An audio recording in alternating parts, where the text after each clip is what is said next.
folks, Kilt-Man here, Kilt-Man at your services. How are you all? I hope you're all doing very, very well. And bless you. That's something that someone said to me in the pub yesterday. I was in the pub for a long time yesterday. How long? I don't know. You best ask Mrs. Kilt-Man because she ain't happy with me at the moment. But anyway, he said bless you, and it was just in conversation. We were conversing, we were talking stories, military stories, old wartime tales. I'm ex-Royal Marines, he is ex-military intelligence. He's a lot older than me, and he's quite vocal as well. And I kept thinking, should you be saying what you're saying right now to me in front of, there's people around who can hear this. But he'd been drinking too. But it was great. And I did pay him a compliment, and he said, oh, thank you, bless you, bless you. And I genuinely thought, well, I hadn't sneezed for one thing. I wasn't dying of the pox. Bless you, Gesundheit, and all this kind of stuff. Throw him in the plague pit. I thought, what a lovely sentiment, because he meant it. And no one ever says what they mean and what they genuinely feel. And if they do, it always seems to be fake. It's always put on. But the way he said it, I thought, that was lovely. And I thought, I'm going to use that. I will take that forward and I'll use it in my videos and to other people as well. Bless you. And I'll mean it. If I don't say it, then obviously I don't feel it. So if I say it to you, I mean it. Bless you. So folks, anyway, this is an item I was going to put into the magazine edition on the Kilt-Man channel. And I thought, no. Let's bring it out of that where it could get submerged and camouflaged by other items which I'm going to cover in depth. Let's give it its own space because it needs to be talked about. And oh yeah, it might not be happening in your neighbourhood. It might not be, down the road from you. It's in Australia, and we've got good friends on the channel from Australia. We've got Rads down there, and we've got Scrowy down there. We've good mate Scrowy. And this is news that I don't think they thought had gone global, but it has. I heard about it, I think at the back end of last week. We're on Monday now, and this incident occurred last Wednesday, which would be the, hang on a minute, I've got the date here somewhere. The 17th of May it occurred at 4 a.m. in the morning in a care home, a nursing home, the Allambie Lodge Nursing Home in Cooma, Snowy Mountains, New South Wales. And at 4 a.m, 95-year-old Clare Nowland, who was a pillar of the community, suffering now with dementia. Somehow or other, she found herself in a different room other than her own at 4 a.m. in the morning with a serrated steak knife, it's been called.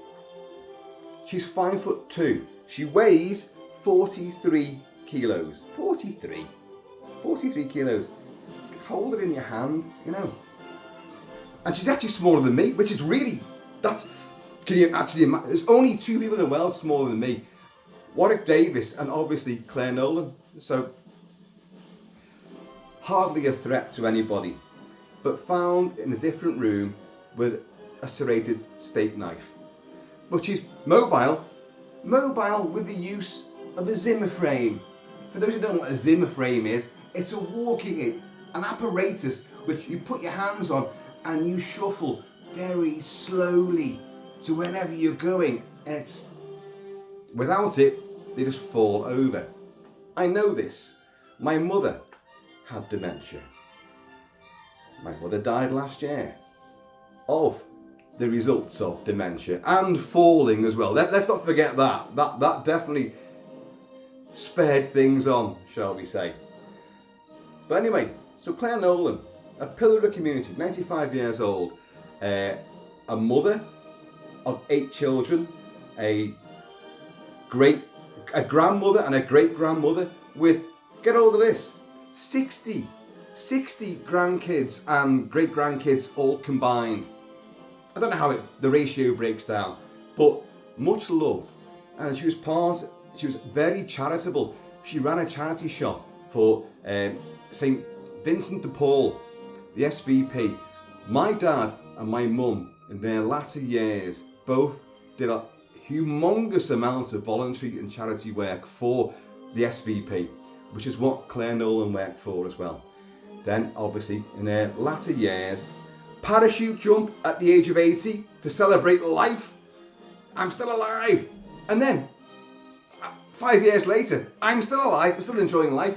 Did another parachute jump. So she parachuted at the age of 80 and then 85. And then, obviously, later life went into her home. And then, what do you think happened last Wednesday at 4 a.m? She's there with a steak knife. Here's a steak knife right now. There's a steak knife for you. A serrated edge steak knife. Yeah. Diddly bops, you know. Not much. Good for steak, but not much else. The staff in the Alambie nursing home obviously called the police because they found her in a different room. Something had clearly happened.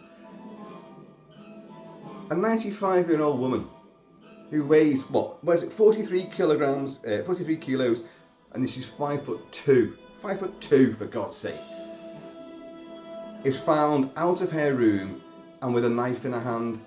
How did they allow that to happen? How did she get out of her room to someone else's room and get hold of a steak knife in the first place? Well, there's your first question, right? Yeah. How did that happen? Well, the staff there should be able to deal with that, shouldn't they? Well, apparently, at that time of day, you've got no nursing staff there. The actual properly qualified nursing staff aren't there. They've gone home. So who's there then? Well, good question. I'm not sure. Care staff, care attendants, who clearly couldn't handle the situation of a 95-year-old frail woman with dementia on a Zimmer frame, who you could fit in the palm of your hand. You know, oh, what a threat. Let's call the police. So they do, they call the police. And what do the police do when they turn up? Oh yeah, you have a veteran. He's a senior constable. I emphasise the cunt in constable. Senior, 12 years. 12 years. Wow, Jesus, that's amazing. 12 years of experience. And you get confronted with a 95-year-old frail old woman with dementia, shuffling on a Zimmer frame with a little steak knife like that in her hand, probably not even knowing that she's even got it in her hand. What do? Do they defuse the situation? Do they calm the whole thing down?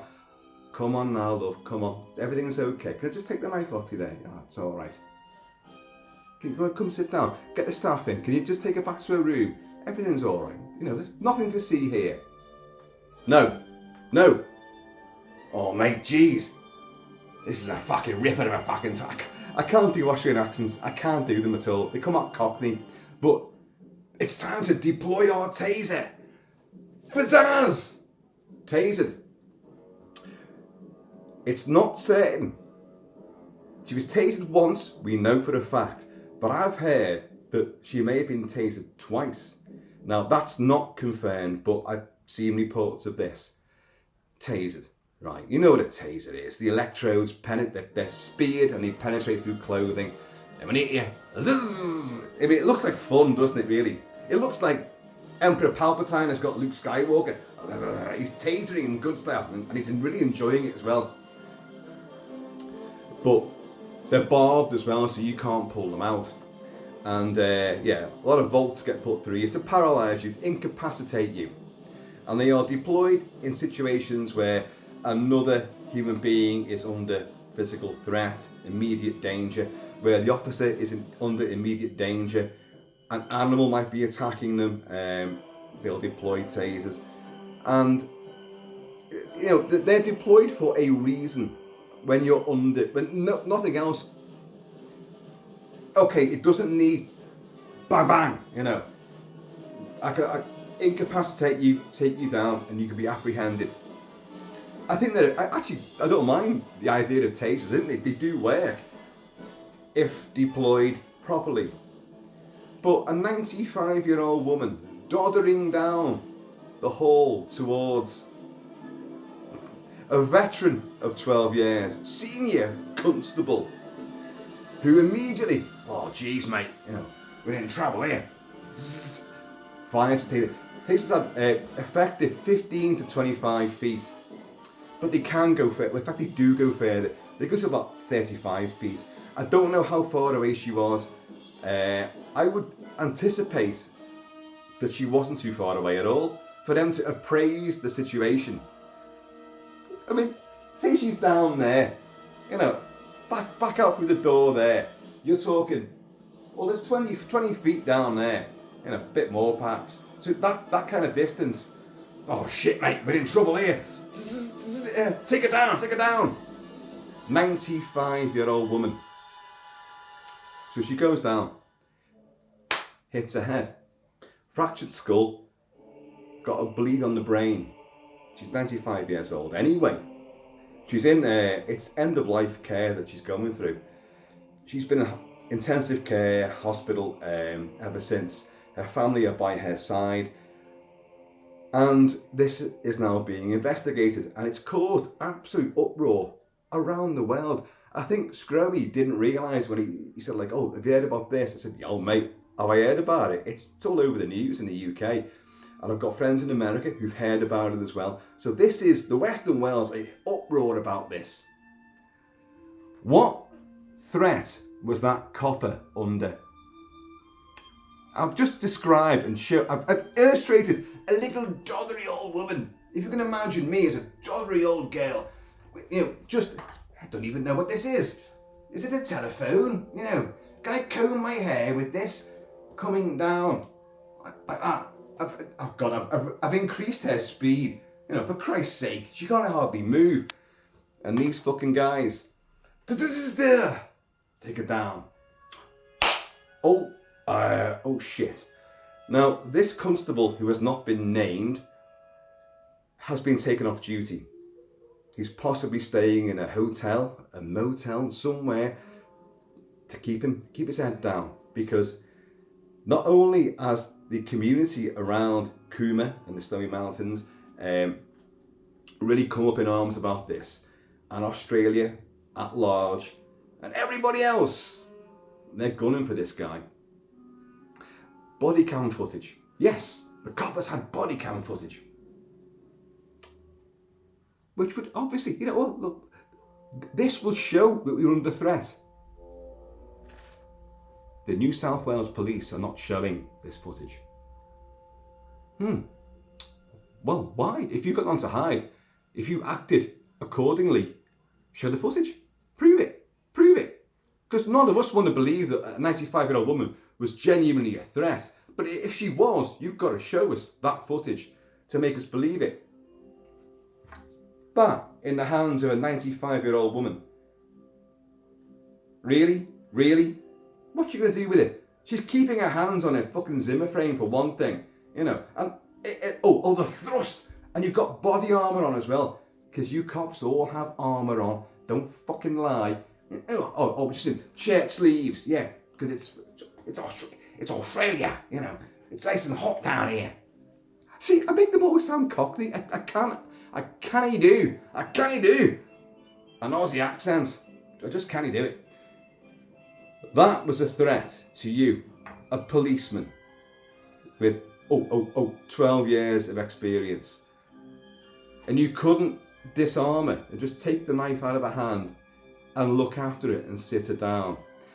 But they won't show the body cam footage. And the chief commissioner of New South Wales Police, whose name is, I have it here, Karen Webb. Yeah. Google her. Look at her. Look at that face. Oh yeah, I'm gonna have I bet she got to the job. Well, A, because she's female in a male-dominated environment. I bet she's done good things. I bet she has. But not this time. She said, I don't need to look at the footage. I haven't seen the footage. I don't need to look at it. In other words, I trust my officers implicitly, or I don't want to see my my guys looking like complete bullies and twats. I don't want to see that. And I don't want that to go out to the world. That is what's happened. So they won't show the footage, but release it, and she admitted she hadn't even seen it. What a twat. Karen Webb, you're a twat, is what you are. You should step down or be taken down. Your assistant commissioner, who is, where's his name? Peter Cotter. You, sir, are a cunt as well. Yes, you are. She's a twat, you're a cunt. What did you say? Well, I can't put myself in the mind of the officer who was there responding, but, and this is a direct quote. This is a direct quote from him, from his actual press interview. He said that obviously she was approaching police, it is fair to say, at a slow pace. At a slow pace. A day could have took place between the actual... Oh, mate, how close is she now? Oh, she's still about 15 feet away, mate. Well, should I deploy the taser now? I'll give it another day or so. She's only about 10 feet away by then. Oh, she's coming down. What is she? She's not fucking running. Ah! Call that a knife? That's a knife. Even if she couldn't have held one of those, her frail body would not have held one of those. But, you know, if a man or anyone runs at a copper with a fucking big knife, then, yeah, taser him. Shoot them. If clear intent of physical violence is there, yeah, of course, take them down. Self-preservation comes absolutely first. Although, for the police, it's the safety of other people comes first. Now, today is the 10th anniversary of Fusilier Lee Rigby's horrific, ferocious murder in broad daylight in the middle of the afternoon on the streets of Woolwich, London. Fusilier heading towards his barracks, and two Islamic State terrorists, rammed a car into him, knocking him into a wall, not killing him. They get out the car, they drag him into the middle of the street in front of horrified onlookers, hundreds of them. Buses, traffic stopped. They then begin to butcher him. They start carving him up with knives, a machete and a meat cleaver. They try to behead him. Where was the police? The police were there, but they were about 50, 60 yards down the road, hiding behind someone else's wall, too afraid to approach. But Joe Public approached these two killers. A woman who was in charge of, I think, the Boys Brigade. She was Boy Scouts, not Boys Brigade, Boy Scouts. She was like an arcala for Boy Scouts. And she approached them as they're carving this poor, sadly deceased Lee Rigby, and challenged them and stopped them and spoke to them, while other women and a couple of blokes came over and tried to administer first aid to, clearly he was already dead at that stage, while the police did nothing. These two killers then were approached by people with phones who filmed them, and they did a speech to camera with bloodied hands and the weapons in their hands, while the police cowered. Oh, and then the firearms unit arrived, and which is what these two guys wanted. They wanted a heroic martyrdom as far as they were concerned. And they were taken down, but they're alive, facing, well, they've got life imprisonment. And I know for a fact that one of them gets battered quite regularly, and is right. Because, you know, I'm one of these that I always believe that you do something like that, then your head should come off. You should be executed. And then I thought, well, hang on a minute, no. Let them face persecution and beatings on a daily basis, and fear and paranoia all the time until the day that you die. So let their torture go on for what they did to poor Lee Rigby. But my point is this: the police have a job to do, and the job is to look after us. Seemingly, they think that, oh no, we've got powers, so we govern you. You don't govern us. You work for us. In America, in certain states, it says to serve and protect. We know about American, policemen and what they've got up to. And in the UK, the Metropolitan Police, who I know all too well, having done their security vetting. And when you hear about, oh, they're rapists, they're murderers, yes, they are. I am not anti-police. The vast majority of police do a very difficult job and don't get much thanks for it. It's only when you hear things like this that they suddenly get condemned and pounced upon. But we're hearing it too often. Too often. In America, in Australia now, and certainly in the UK. Now I can tell you this, and I can tell you this because I don't work for them anymore. We're finished! Yay! For the last few years of my career, I was working for the Ministry of Defence and then the Cabinet Office, and I was doing security vetting for a lot of different departments, the military and a lot of other civil servants. But we're doing the police because it got confirmed in about 2014 that the police could not actually successfully vet themselves. And there was I think 1,400, this is what they said, this is the figures released, 1,400 police officers in the UK were unvetted. Well, there was a big outcry about that. So the police couldn't do it, so they gave it to us to do. So we did it. Now, only a small cog in a very slow moving wheel was I and my team. But I noticed, way too often, multiple times on a daily basis, case after case after case, of police who were going for either getting a job in the police, continuing their security clearance of whatever level, going for promotion, and on their forms, their application forms, they'd have to admit their criminal offences.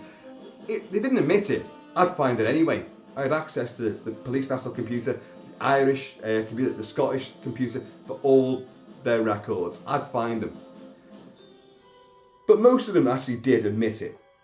Because apparently, if you admit it, then that's a good thing. Well, at least you're not open to blackmail because, they can't hold it over you because, you've already admitted that. But the amount of them that had criminal offences for GBH, armed robbery, and we're going to get to the good ones, rape, murder, and paedophile crimes. Case after case after case. So I reported this. I was like, what the fucking hell? Are we letting these bastards go through? Really? I was not a decision maker. I couldn't decide if they got the job in the first place, or got the promotion, or kept their security clearance. I didn't decide that. I was a fact gatherer, as many of my team members were. It go up. No one person was culpable because of this. At some point, a decision maker has to make the decision. Do they get the job? Do they get the clearance? Do they get promoted? Despite all of this crap that they've done in the past, revealing that they're rather untrustworthy and quite a nasty bastard as well. And overwhelmingly, it was male. So in fact, I don't think. No, I'm telling a lie. Well, I almost told a lie there. I did encounter a female police officer who had criminal record of violence and not paedophilia, rape or murder, but violence. But overwhelmingly, it was men, and right, what sick bastards they were as well. So I kept saying to line management, isn't there something we should do about this? What's happening? These guys, these are coppers. They're not tell me they're not getting through. Tell me that they're getting, the decision goes against them. We can't tell you that. Well, I checked, and pretty much every single fucking one of them got the job, got promoted, quite high as well, and got enhanced security clearance, despite having committed crimes against minors, sexual offences, rape, and in a couple of cases, murder.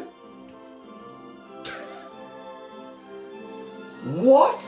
What? That's the police for you. So, I'm not immensely shocked by the incident down in Australia. Tasering a 95-year-old woman. Because they're just bully boys. That's what they are. Not all of them. Not all of them. Let's try and find some perspective, Kilt-Man. Please. Most police are fine and great. I know a lot. I know a lot of ex-police as well. I know some really nasty ex-police. I know some really great ex-police. And the police often pull up next to me when I'm strutting down the street. Because they know who it's Kilt-Man, it's Kilt-Man. And they're great. But the problem is, abuse of your power and authority should be an accelerated crime. People go to you because they think they can trust you. Over the last few years, you've massively, and this is America, Australia, and the UK especially, and in France as well. In fact, fucking hell, in France, you're a right bunch of gendarme twats. You are very heavy-handed and completely. You're acting off the scale. Things I know about the French police. Oh my God. Don't go to France. Don't. I love France, by the way, but fucking hell. Step out of line. Well, don't even step out of line. They'll be there. Fucking baton charges. Down. Fucking mace in your face. You could be in a wheelchair and they'll beat you to death. That's the French police for you. So, this video's coming across as really, really anti-police, isn't it? So what? I don't give a fuck. You bully boys. And this particular incident proves it. Unless, 95-year-old, 5'2", Clare Nowland had her finger on a detonator which was going to blow up a stadium of 10,000 people, you had no excuse, no right, no justification for tasering her. Because what does it say about you? What a pussy fucking coward you are. Off constable twat face. What you are is a bully. Oh my God. A 95-year-old woman's coming to us with a little tiny steak knife in her hand. My body cam, my body armour, my 12 years of experience and all my training. I can't deal with it.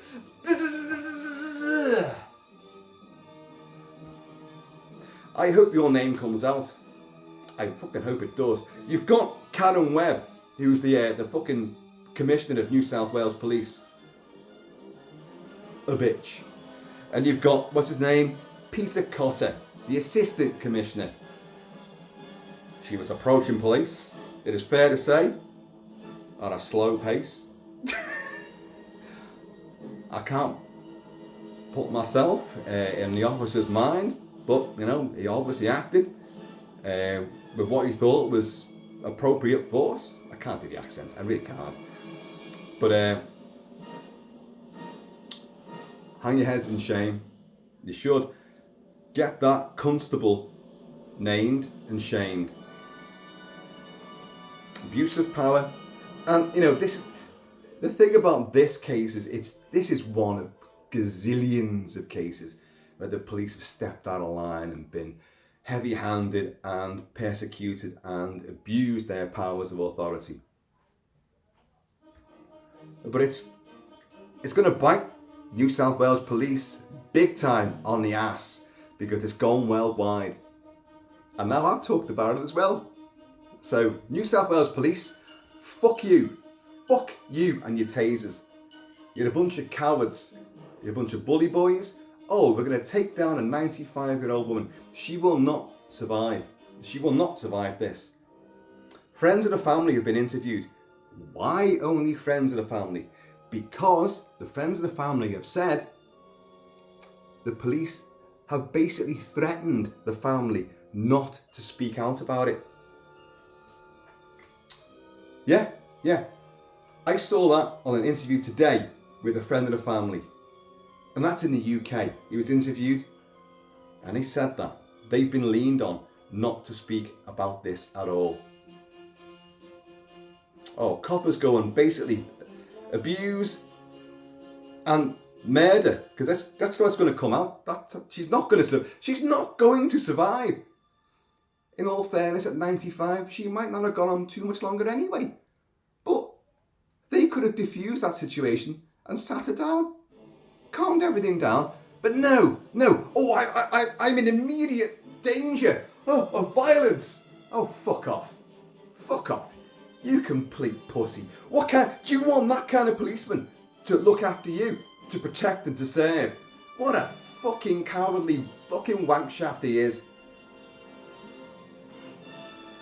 I hope they name you, and I hope justice is done. And some of you know what I mean by justice. Because you're a cunt. Officer cunt, that's what you are. So, please send your thoughts and your prayers to the family of Clare Nowland. And she wasn't expected to last the night just gone. But she has. At the time of this recording, she may have gone by now. I don't know. But for a woman that's given so much of her life to the community and to charity, done a lot of volunteer work. Really, is this the way to go out? Really?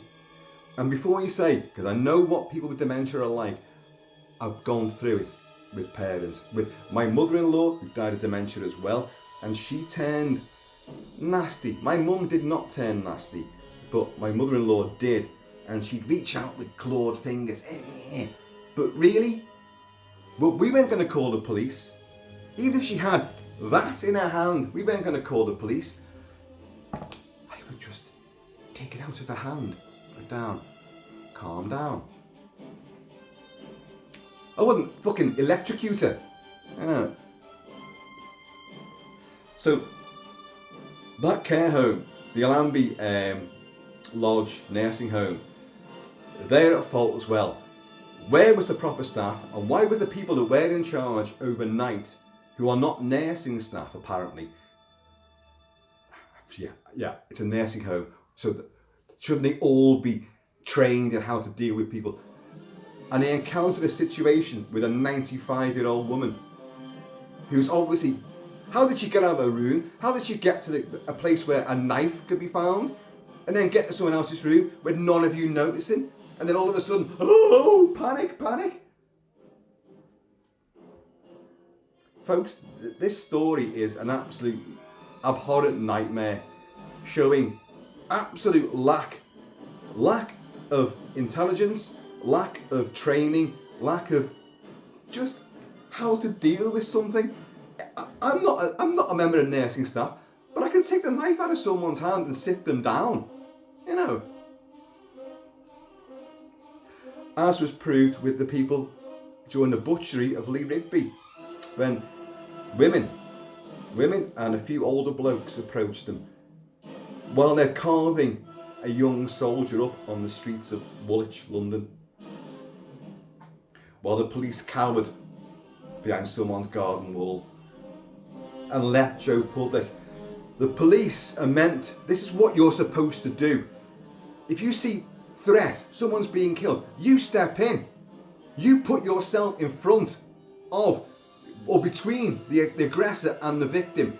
You take that knife, you try and disarm, but you will fucking, that's your job. You don't fucking hide and wait for the 7th Cavalry to turn up. Fucking pathetic.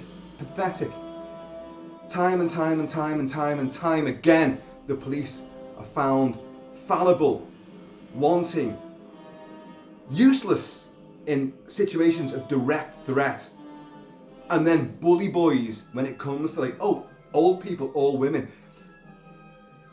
When one of the Met officers, I'm not going to go into the names of all these, there's too many, was found guilty of rape and murder, and then women mounted a vigil, you know, to like, to announce we need more safe, women need to be safe on the streets. You know, what's wrong with the law? When even the police are committing these crimes, what's wrong? What's going on? The police moved in with batons and beat up the women who were doing a peaceful protest. Are you fucking kidding me? Are you fucking kidding me? You know, there's plenty out there doing a good job, there is. But the bad apples will bring you all down. There is no trust in the police now. No trust. No trust. Because you don't deserve it. As a collective, you're not doing your job. Police shot a homeless guy's 2 dogs only about a week ago.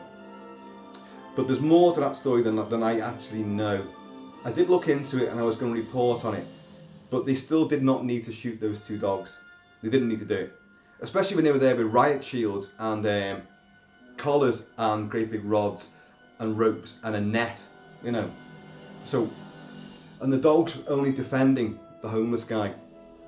Yes, the dogs have been involved in a fracas slightly earlier, and the woman whose dog was apparently being attacked, but survived with no injuries, as far as I know. She fell over the lead of her own dog. She just tripped.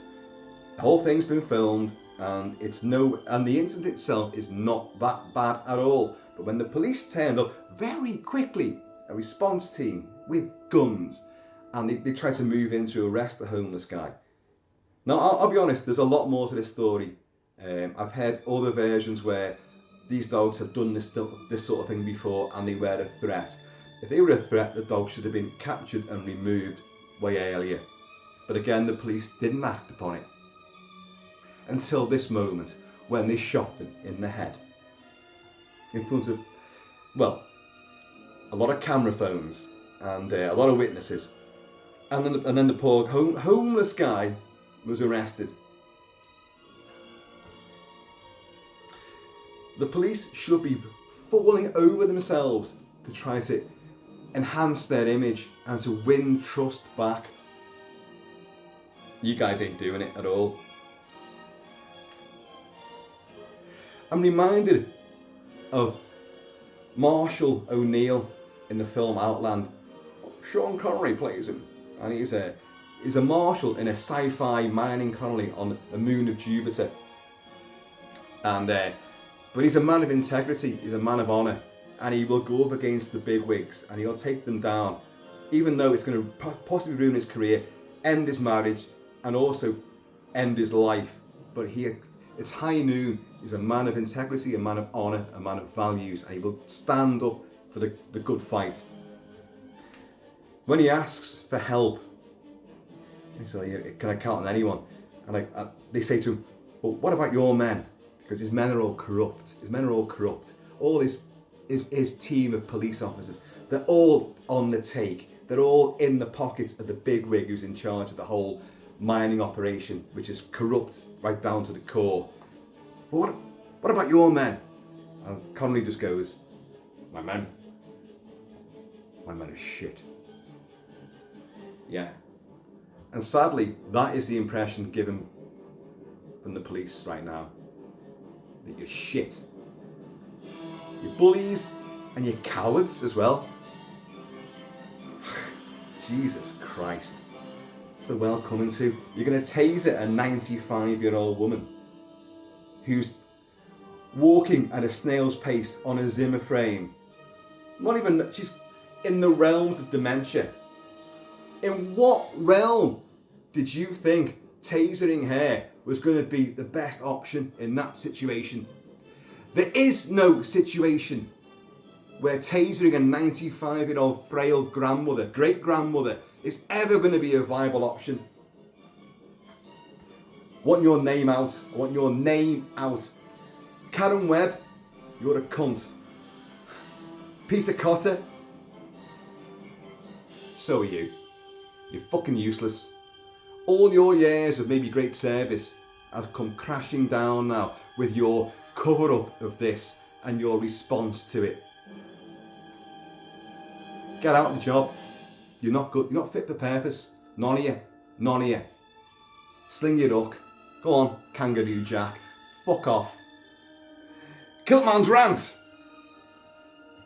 Folks, happy Norwich Happy Kilt-Man. Please, in the meantime, when it's ever, bless you, in between time, please keep it Kiltic, keep it Celtic, and I'll be back. Laters.